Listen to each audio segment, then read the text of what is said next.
Alors la départementalisation, toute la population de Mayotte attendait cet événement depuis plus de 50 ans. C'était un combat qui a été mené par des figures emblématiques de l'histoire de Mayotte. Il y a eu Younous Abamana, Marcel Henry, il y a eu les châtilleuses, les fameuses châtilleuses qui ont mené ce combat-là. Et c'était en 2011, en mars 2011, l'aboutissement de ce combat qui a été un peu effectif et accueilli par les enfants et les petits-enfants de ces châtilleuses et de ces personnalités-là. Donc c'est vrai, ça a été acquis par un référendum, donc il y a eu un fort taux, presque 96% de oui pour la départementalisation. Donc c'était toute l'île qui était en réjouissance. Et voilà, ça a eu un effet très positif. Alors, les Mahorais attendaient de la départementalisation qu'elle leur amène une liberté, comme disaient les slogans. À l'époque, nous voulons être département français pour être libre.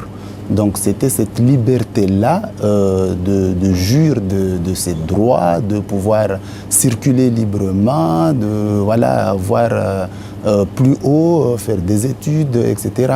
Donc c'était pour les Mahorais devenir comme un Français normal de l'île-et-Vilaine, par exemple, un département français de la Bretagne. Donc, où les Réunionnais étaient département 50 ans plus tôt.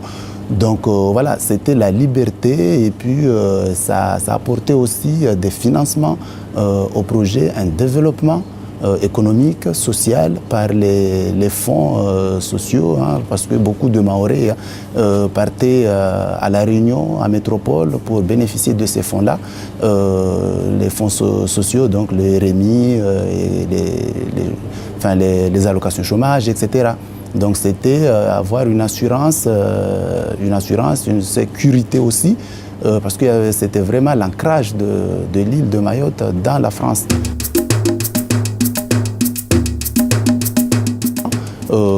Je pense que les résultats seraient le même. Il y aurait un engouement, un fort taux de participation et de oui pour la départementalisation. Seulement, les attentes en termes d'action, de moyens, d'accompagnement restent toujours en attente pour les Mahorais. Le pacte pour la départementalisation, 3 ans après, les Mahorais trouvent qu'elle n'est pas à la hauteur, qu'elle n'est pas adaptée à la situation évolutive de l'île. Donc il y aurait le même résultat en termes de volonté d'intégrer l'ensemble français, seulement les moyens manquent ou n'arrivent pas à la même vitesse que le souhaitent les Mahorais. Alors, les élections municipales de mars 2014 ont donné un résultat assez intéressant dans l'évolution du paysage politique de l'île. Alors, le constat, c'est que tels des consommateurs, les électeurs mahorais ont envoyé un message de changement, de vouloir avoir de nouvelles têtes à la tête de leur municipalité, de leur commune. Donc il y a eu beaucoup d'anciens maires qui s'étaient représentés, mais à une majorité écrasante, ils ont été battus par des jeunes dynamiques, qui se voulaient, et ça s'entendait lors des meetings, qui se voulaient au goût du jour, donc par rapport aux évolutions statutaires. Donc comme il disait, il faut à Mayotte des élus qui puissent porter la départementalisation, qui puissent porter la rupéisation, monter des projets Il y a eu la fiscalisation locale qui va être mise en place. Donc les élus vont devoir aller chercher les fonds, que ce soit par les impôts locaux aux citoyens ou ailleurs en Europe, à l'État, etc. La rupéisation a été bien accueillie à Mayotte par les Mahorais, les citoyens mahorais, mais aussi par la classe politique mahoraise.